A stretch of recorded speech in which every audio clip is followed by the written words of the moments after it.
മേപ്പാടിയിലെ ദുരിതാശ്വാസ ക്യാമ്പിൽ നിന്നാണ്. ഫെലിക്സെ, അവിടുത്തെ കാഴ്ചകൾ എന്തെന്ന് ചോദിക്കുന്നില്ല, ഒന്നും പറയാനും വലിയ ബുദ്ധിമുട്ടുള്ള കാഴ്ചകൾ തന്നെയാണ് നമ്മൾ ഈ കഴിഞ്ഞ ദിവസങ്ങളിലൊക്കെ കാണുന്നത്. ഇന്നൊക്കെ ആകുമ്പോഴേക്കും അത് ദുഃഖത്തിൻ്റെ അങ്ങേയറ്റമാണത്. എങ്ങനെ അവരോട് അവരുടെ അവസ്ഥ ചോദിക്കുമെന്ന് പോലും നമുക്കറിയില്ല. പക്ഷേ പല മനുഷ്യരും ഇങ്ങിപ്പൊട്ടിയാണെങ്കിലും അവർ തങ്ങളുടെ ജീവിതത്തെക്കുറിച്ച് പറയുന്നു, ഉറ്റവരെ നഷ്ടപ്പെട്ടതിൻ്റെ വേദന പറയുന്നു. എല്ലാവരുടെയും മുന്നിലുള്ളത് ഇനി എന്ത് എന്ന ചോദ്യമാണ്. ഈ കുറച്ച് ദിവസങ്ങളുടെ തിരക്കും അല്ലെങ്കിൽ ദുരിതാശ്വാസ ക്യാമ്പുകളിലെ തിരക്കും ഒക്കെ കഴിയുമ്പോൾ ഒറ്റപ്പെടാൻ പോകുന്നത് ആ മനുഷ്യരാണ്. എന്താണിപ്പോൾ മേപ്പാടിയിൽ വേണ്ടത്ര സാധനങ്ങളൊക്കെ കൃത്യമായിട്ട് എത്തുന്നുണ്ടല്ലോ, അത് അങ്ങനെ തന്നെയാണ് പ്രതീക്ഷിക്കുന്നത്. എന്താണിപ്പോൾ അവിടുത്തെ സ്ഥിതി?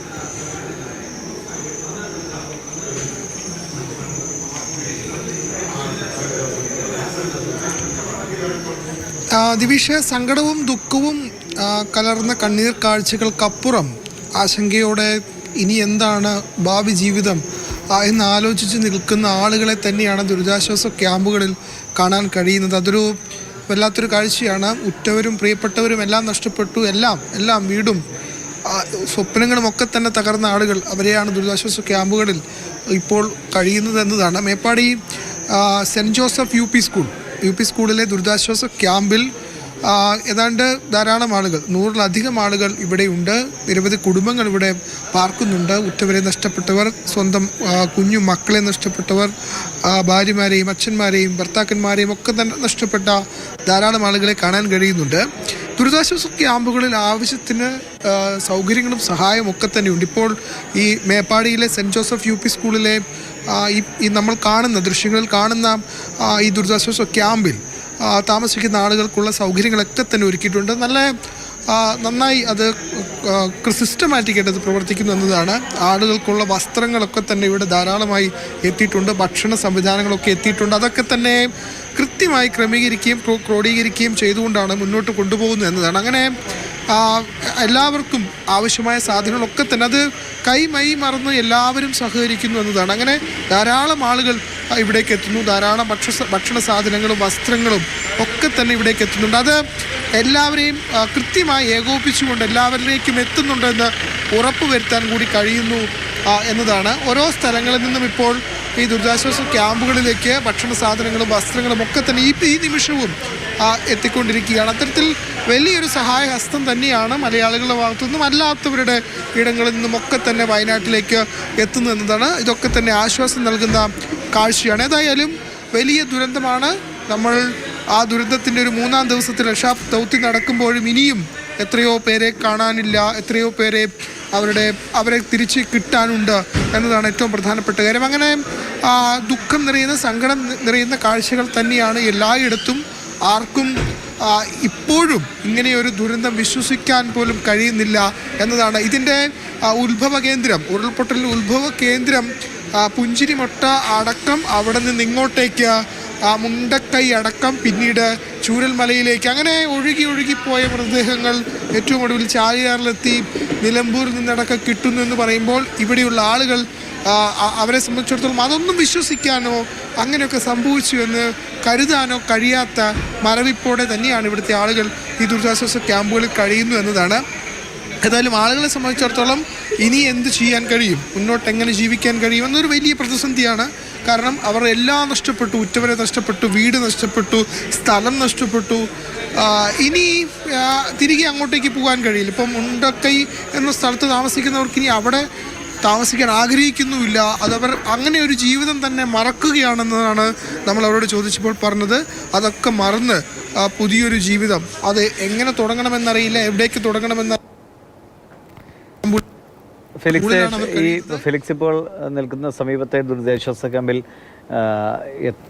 എത്ര പേരുണ്ട്, എത്ര കുടുംബങ്ങളെന്ന് നമുക്ക് ചോദിക്കാൻ കഴിയില്ല. കാരണം ഓരോ കുടുംബത്തിലെയും പലരുമാണുള്ളത്. എത്ര പേരുണ്ട്? അവർക്ക് ഇപ്പോൾ ഇതൊക്കെ സ്കൂളുകളൊക്കെ ആയിരിക്കുമല്ലോ, എങ്ങനെയാണ് അടുത്ത ദിവസങ്ങളിലൊക്കെ അവരുടെ ഒരു ക്രമീകരണങ്ങളൊക്കെ ഉണ്ടാവുക?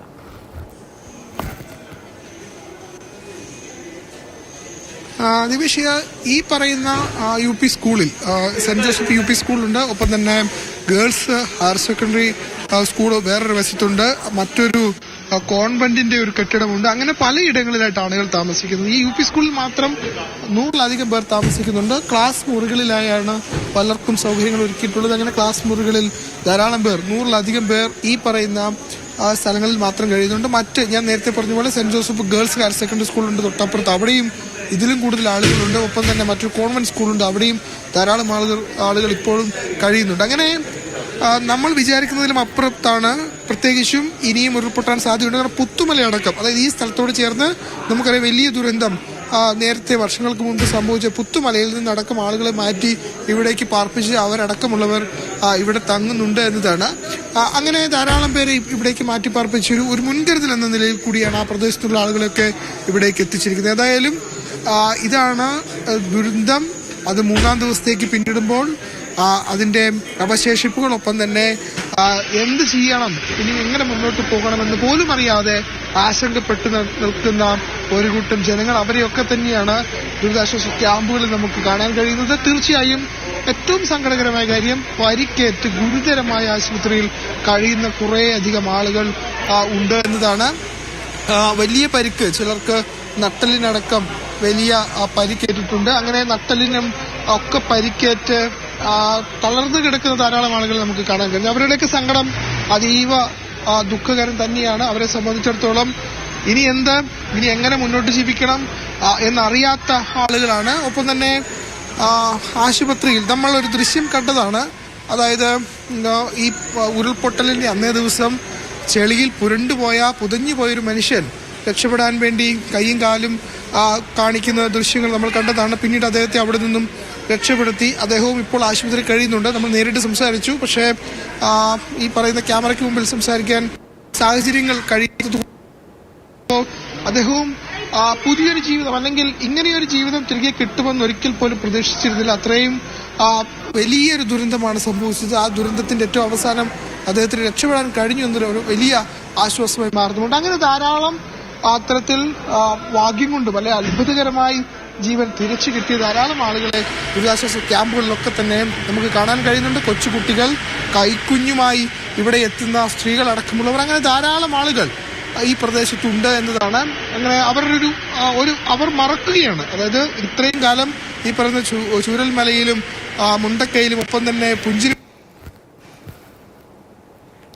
അതൊക്കെ ഓർക്കാൻ അവർ ഇഷ്ടപ്പെടാത്ത ഒരു നിമിഷം, ഒരു കാലമായി തന്നെ അവരതിനെ കാണുന്നു. കാരണം മേപ്പാടിയിൽ നിന്നുള്ള വിവരങ്ങൾ നൽകുന്നത്. മേപ്പാടി ദുരിതാശ്വാസ ക്യാമ്പിലെ ദൃശ്യങ്ങളാണ് കാണുന്നത്. അങ്ങോട്ടേക്കുള്ള കുടിവെള്ളം, ഭക്ഷണ സാധനങ്ങളെല്ലാം വരുന്നു.